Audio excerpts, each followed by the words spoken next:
European interference as traditional and pure in the most indigenous sense. Although Stuart Hall recognizes the inspiration and intent of Achebe and other negritude artists like Leopold Senghor, he contends his essay, Cultural Identity and Diaspora, that the framing and formation of a cultural identity goes beyond such rigid restraints. We'll end here today, and we'll pick up on chapter 12 on Wednesday.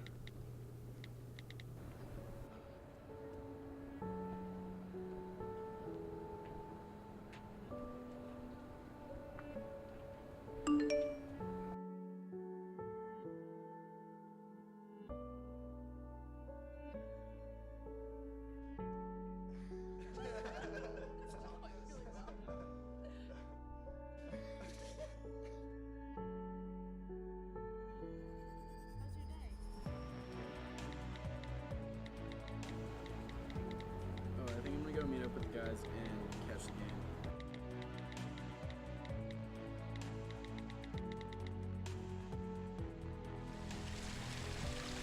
Watch where you're going, dude. Sorry. What's up, Matt? Hey, Matt.